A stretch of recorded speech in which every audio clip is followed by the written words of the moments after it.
The economic times के इस report के अनुसार आज पूरी दुनिया में 130 करोड़ लोगों को रात में अच्छी नींद न आने की समस्या है। स्लीपलेसनेस वाली इस बीमारी को इंसोम्निया कहा जाता है। आपको पता है, इस इंसोम्निया से ग्रसित लोग रात में ठीक से सो नहीं पाते। उनकी नींद बहुत कच्ची होती है। वो रात में बार बार उठते हैं और सुबह सोकर उठने के बाद भी उन्हें रिफ्रेश फील बिल्कुल भी नहीं होता। जिस हिसाब से ये इंसोम्निया वाली प्रॉब्लम पूरी दुनिया में लगातार बढ़ते जा रही है, इकोनॉमिक्स टाइम्स ने इसे एक ग्लोबल एपिडेमिक, एक महामारी का नाम दिया है। क्योंकि नींद ना आना भले ही सुनने में एक छोटा सा शॉर्ट टर्म प्रॉब्लम के जैसा लगे, लेकिन इस प्रॉब्लम के जो कॉन्सिक्वेंसेस होते हैं उसका असर कई सालों तक रहता है। नींद पूरा ना होने के कारण मोटापा बढ़ता है और ऐसे लोगों में टाइप 2 डायबिटीज के सिम्टम्स भी बहुत ही जल्दी दिखने लगते हैं। जो लोग रात में ठीक से सो नहीं पाते, उनकी इम्यूनिटी भी बहुत ज्यादा कमजोर होने लगती है। वो जल्दी ही बीमार पड़ जाते हैं।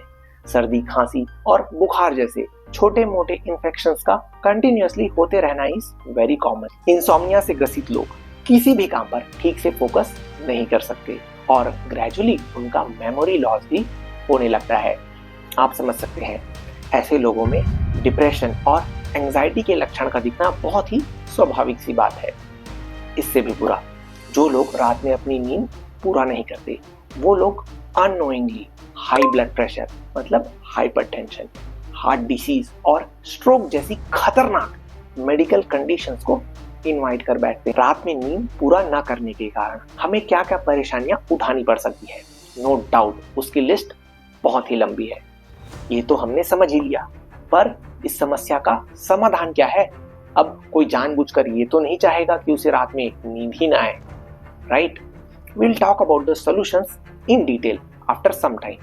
बट उससे पहले हमें इस प्रॉब्लम इंसोम्निया का रूट कॉज एनालिसिस कर लेना चाहिए, है कि नहीं? आज से 20-30 साल पहले आपको ऐसे बहुत ही कम लोग मिलते जिन्हें रात में सोने के समय नींद ना होने की प्रॉब्लम होती थी। जनरली वो लोग जो नाइट शिफ्ट्स में काम किया करते थे, वो जनरली ये कंप्लेन किया करते थे कि इररेगुलर टाइमिंग्स के कारण उन्हें सोने में प्रॉब्लम होती है। तो फिर आप मुझे ये बताइए, पिछले कुछ सालों में ऐसा क्या हो गया कि आज पूरी दुनिया के 50% एडल्ट पॉपुलेशन को रात में सोने में तकलीफ हो रही है? The answer is internet only. नमस्कार दोस्तों, मेरा नाम है रूपेश वर्मा और मैं आपका स्वागत करता हूं हमारे happy Sunday happy learning series के एक नए एपिसोड में। आज के सेशन में हम अपने natural body clock circadian rhythm के बारे में जानेंगे। साथ ही उन फैक्टर्स को समझने पर हमारी खास नजर रहेगी जिसके कारण हमारा डेली रूटीन लाइफस्टाइल और हमारा बॉडी क्लॉक डिस्टर्ब होता है। चलिए शुरू करते हैं। पिछले कुछ सालों में हमारा लगाव इन मोबाइल, लैपटॉप और टैबलेट जैसे स्क्रीन वाले डिवाइसेस के साथ कुछ ज्यादा ही हो गया है। हम पूरे दिन भर थोड़ी थोड़ी देर में ही व्हाट्सएप, इंस्टाग्राम और फेसबुक के अपडेट्स देखते रहते हैं और रात होने पर नेटफ्लिक्स देखना होता है। आपको यकीन नहीं होगा, हमारे देश के यंगस्टर्स मोबाइल और लैपटॉप में अपना इतना ज्यादा टाइम स्पेंड करने लगे हैं, स्पेशली आफ्टर कोविड, कि उनका daily screen time on an average 8 से 10 घंटे तक हो चुका है। सीरियसली, 8 से 10 घंटा मोबाइल और लैपटॉप स्क्रीन के सामने। मुझे नहीं लगता इतना ज्यादा टाइम मोबाइल और लैपटॉप स्क्रीन के सामने स्पेंड करने से हमारे देश के युवाओं का पर्सनालिटी इंप्रूव होगा, या फिर उनका कोई सोशल कैपिटल डेवलप होगा, या फिर उनका लॉन्ग टर्म वाला कोई करियर बन जाएगा। द सैड पार्ट इज, हमारे देश के युवाओं को इस बात की भनक भी नहीं है। All India institute of medical sciences Delhi की ये रिपोर्ट कहती है 78% ऑफ इंडियन एडल्ट्स, कितना? 78% of Indian adults report poor sleep quality after screen exposure before bed. मतलब रात में सोने के बजाय आप लोग जो टाइम पास या काम के बहाने मोबाइल और लैपटॉप स्क्रीन के सामने जो टाइम स्पेंड करते हो ना भाई लोग, वही असली एलिफेंट इन द रूम है जिसके बारे में कोई बात नहीं करना चाहता। मैं आपको पूरी कहानी शुरुआत से बताता हूँ, आप ध्यान से सुनिए। हमारे शरीर के अंदर एक नेचुरल घड़ी होती है जिसे हम बॉडी क्लॉक कहते हैं। एंड यू नो, यही बॉडी क्लॉक बिना किसी अलार्म के हमें पूरे दिन भर टाइम का एहसास दिलाते रहती है, जैसे हमें कब सोना है, कब सोकर उठना है और कब खाना खाना है। इस नेचुरल बॉडी क्लॉक की सबसे खास बात यह है, हमारी ये घड़ी दिन के रोशनी और रात के उजाले के सिग्नल्स के हिसाब से काम करती है, जिसे सर्काडियन रिदम कहते हैं। आपको ये जानकर हैरानी होगी, हमारा ये सर्काडियन रिदम एक्चुअली बहुत ही स्मार्ट होता है। इस नेचुरल घड़ी में 24 घंटे का एक साइकिल होता है। एंड यू नो, दिन के समय ये घड़ी हमें एक्टिव रहने का सिग्नल देती है और जैसे ही रात होता है हमारी एनर्जी ऑटोमेटिकली डाउन होने लगती है। अब आप मुझे ये बताइए, अगर आप देर रात तक मोबाइल या लैपटॉप स्क्रीन को लेकर बैठे रहोगे तो हमारे लाइट सेंसिटिव बॉडी क्लॉक को कंफ्यूजन होगा कि नहीं? स्मार्टफोन के ब्लू लाइट के सामने हमारी घड़ी को तो यही लगेगा कि अभी रात नहीं दिन है और वो आपको सोने का सिग्नल नहीं दे पाएगी। ऐसी सिचुएशन में सर्काडियन रिदम का डिस्टर्ब होना is very obvious. Actually excessive screen time के अलावा कई ऐसे और कारण हैं जिसके कारण हमारा सर्काडियन रिदम डिस्टर्ब होता है, जैसे इर्रेगुलर मील टाइमिंग्स। अब आप एक दिन दोपहर के 12 बजे लंच करोगे और दूसरे दिन शाम 4 बजे, तो उससे हमारा सर्काडियन रिदम तो कंफ्यूज होगा ही ना। उसे कैसे पता चलेगा कि कब आपको भूख लगने का सिग्नल देना है? माइंड दिस, अगर आप बहुत ज्यादा कैफीन वाले चाय और कॉफी जैसे ड्रिंक्स को रेगुलरली एक्सेसिवली कंज्यूम करते हो तो उससे भी आपके सर्काडियन रिदम पर बहुत बुरा असर पड़ता है। लास्टली, अगर आपकी फिजिकल एक्टिविटीज बहुत कम है, मतलब आप दिन भर बैठे बैठे ही काम करते हो, तो that is also not at all good for your natural body clock. ये तो बात हुई हमारे बॉडी के अंदर छुपे हुए एक सीक्रेट घड़ी और उसे अफेक्ट करने वाले फैक्टर्स की। आगे चलिए, अगर हम इस घड़ी के टाइमिंग को डिस्टर्ब करते हैं तो उसके कारण हमें क्या क्या परेशानियां झेलनी पड़ सकती है, उस पर फोकस करते हैं। आप मदर नेचर का ही एग्जांपल ले लीजिए।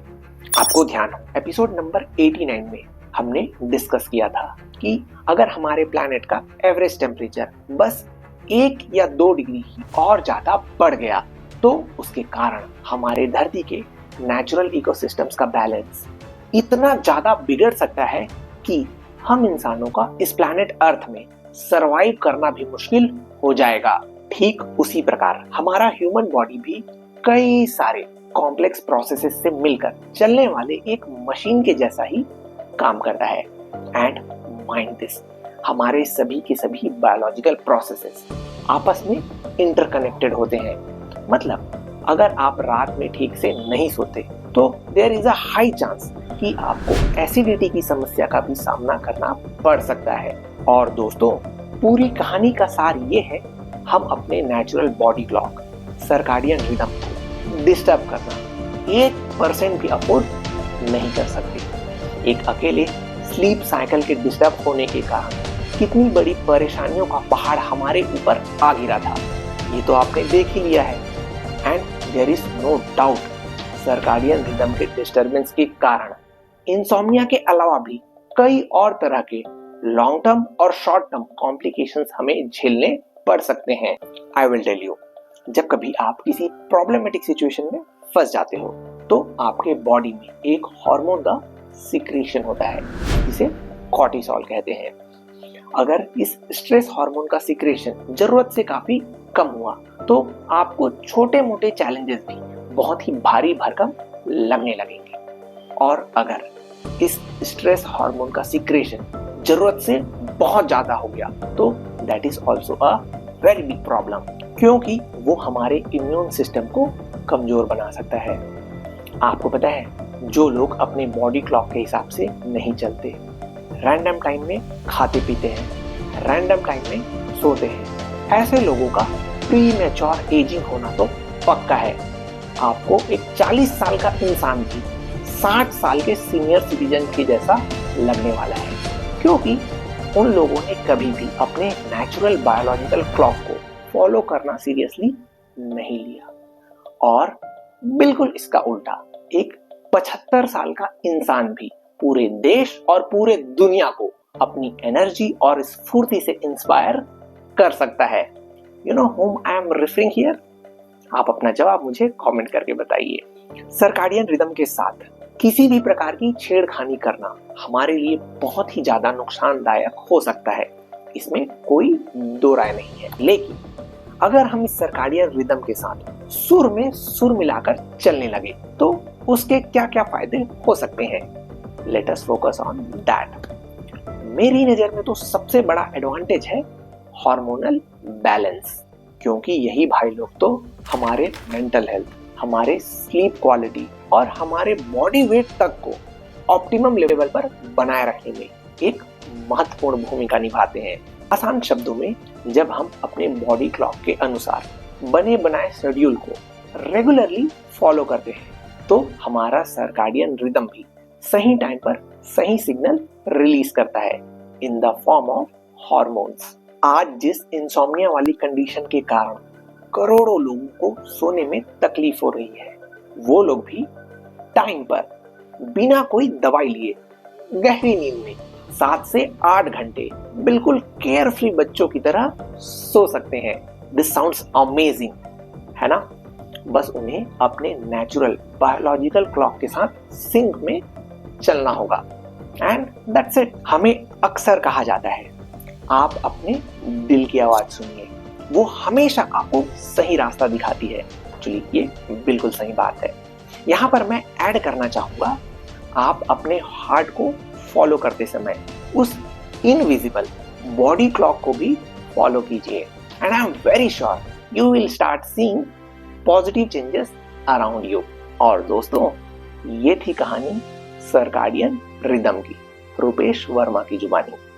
आपको आज का सेशन कैसा लगा मुझे कमेंट करके जरूर बताएं। एक एक्साइटिंग एपिसोड के साथ आपसे फिर मुलाकात होगी अगले हफ्ते। तब तक कीप कमेंटिंग, कीप शेयरिंग।